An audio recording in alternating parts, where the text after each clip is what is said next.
Bonnie, I just love the look of Mosaic. Yeah, I think it's fun, except now, instead of using, a lot of mosaics use the tiles that have been cut up.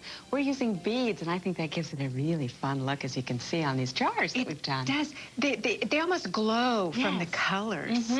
Right, and I suppose if you'd want to do something, let's say a candle holder or something where the candle would be inside, then you could see it come through. So it's fun, and you don't have to worry about the breaking of the tiles or the piecing it together. These are actually plastic.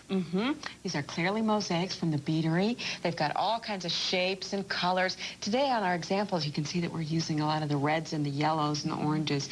It's kind of fiery, Augusty kind of colors. And we're thinking kitchenware with these designs, but think about how else you can use these all around the house. Right, there are just all kinds of ideas. Hey, have you ever tiled a floor? I have.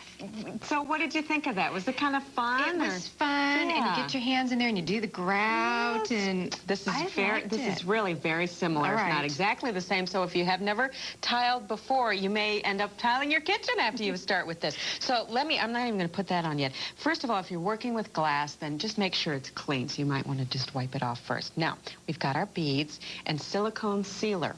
Now, the thing that you want to remember when you're putting this on, after you've got your pattern, is that you want the sealer, the silicone, to be on the entire bead. So make sure, a lot of times we might put glue and just put a dab in the middle and expect it to come out. So you want it all over so that way it will really stay and get it down. And actually what you do want is for a little bit of that silicone to come right around the edge of the bead on the outside of it.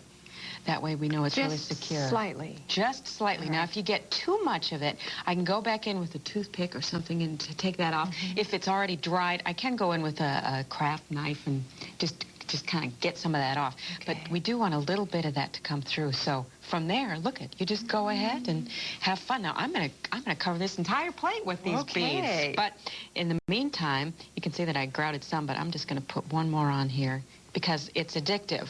Once you start, you're going to keep going with it. So I put a little around. I'll keep you focused here today. I'll say, what's the next step, Bonnie? What's the next step? So this I would leave dry for 24 hours, the silicone. We want that to be really secure. Then we go back in with our grout. And you can get the grout comes in powder form, black or white. I think the black is really a nice option, especially when you're using the beads, because then the colors really come out. Today we're using the white. I think the black gives you more of a stained glass effect. Yeah, that's true. Contrast. Really a different effect. So I have been mixing this up. I poured some water in here and then just keep adding the powder. And I've got kind of a, what does this remind you of? Kind of frosting or toothpaste or something like frosting. that? Yeah, so that's the consistency. You don't want it to be too watery, sort of pasty.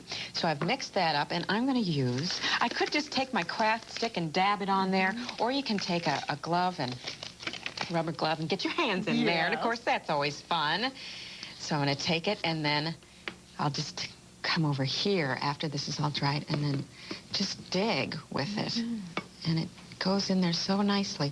Don't worry that you've got it overlapping, because we're going to come in there later and wipe that off. So it's okay if you get it on the beads itself. Right. As you can see, what I'm doing, I'm coming over, and that way I know it's getting in between nicely, see? So that's basically what you do. Look how easy that is. So how long do you let this sit then before you go back and wipe it off? I would let this sit for only about 10 to 20 minutes. Oh, okay. Yeah, so that's not too long. This I've been letting sit. I'm not sure how long it's been.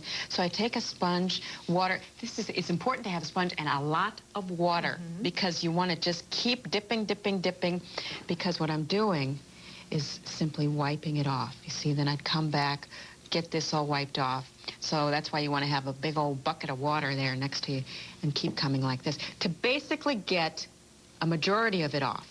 But you're going to find that your beads are still a little cloudy on top. And that's okay, because you can actually let that sit for longer than gosh, even maybe 8 more hours, and then come back and you can go over it again, and that'll get the milky part off. So you use a circular motion. See, there you go.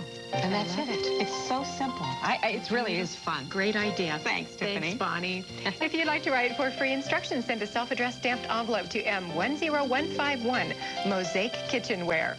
Coming up next, more great crafting ideas you won't want to miss. Stay tuned.